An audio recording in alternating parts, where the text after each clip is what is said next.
कन्नौज नगरी में रहने वाले अजामिल नाम के प्रकांड विद्वान थे। भगवान की भक्ति खूब किया करते थे।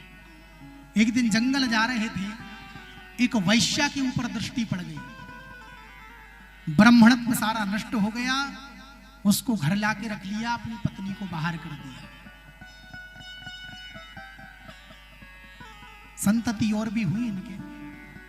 एक दिन की बात, संतों की कुछ टोली आ रही थी और इसका काम महाराज जी इतने बड़े डाके डालने लगा। एक दिन राजा का बहुत सा धन चुरा के लाया, बड़े बड़े डाके डालता, पत्नी के सारे मनोरथ पूर्ण करता। एक दिन संतों की कुछ मंडली आई। संतों ने भिक्षा के लिए द्वार पर गए। देवी से कहा भिक्षा में कुछ दो। अजामिल तो गया था डाके डाले। रात्रि का समय हो चुका था। इतना भयंकर डाकू था कि शाम के समय 6 बजे सबके गेट बंद। संतों ने भिक्षा मांगी। देवी ने मना कर दिया, स्वामी जी मेरे हाथ से मैं आपको भिक्षा नहीं दे सकती।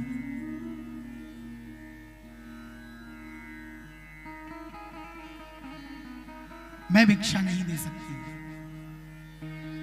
मैं इस योग्य नहीं हूं। मेरे पति आते होंगे, आप जाइए। बोले नहीं, तुम कुछ कच्चा भोजन दे दो, हम बना लेंगे। तो भोजन का सामान तो नहीं दिया। पितु बोले तुम शयन के लिए थोड़ी जगह दे दो। तो कहा ये सामने वृक्ष, आप सो जाइए। संतों ने कहा मैं सुबह जाना है, बस हमें शयन के लिए जगह दे दो।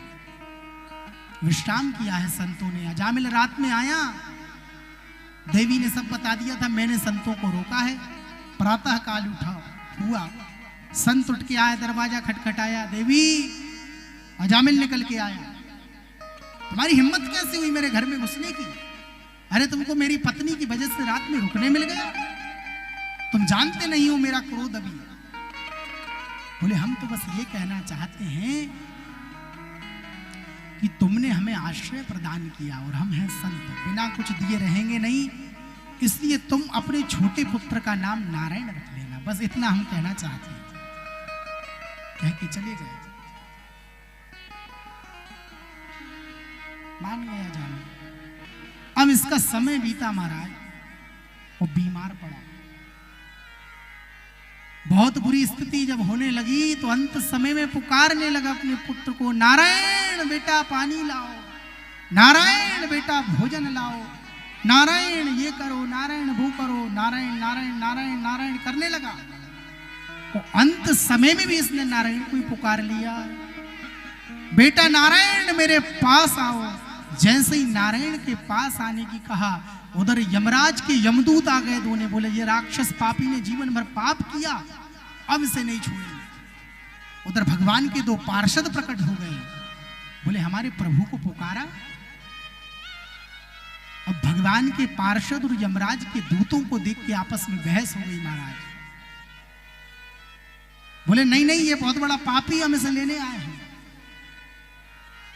बोले नहीं, इसने हमारे प्रभु को पुकारा। अरे तुम नहीं जानते भैया, जीवन भर इसने पाप कृत्य किए, इसने तुम्हारे नारायण को नहीं पुकारा, इसके पुत्र का नाम नारायण है।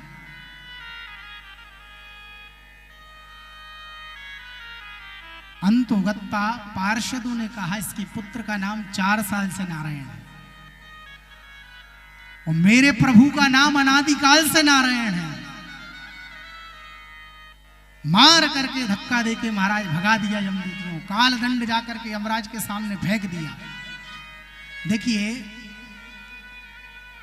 पापी व्यक्ति के लिए वही होते हैं यमराज, और जो पुण्यशाली व्यक्ति होता है उनके लिए वही बनते हैं धर्मराज।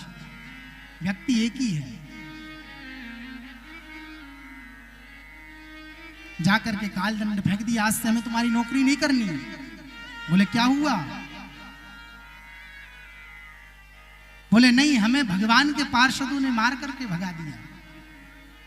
बोले आप तो आज से हमें ये बता दो किसे लाएं किसे ना लाएं।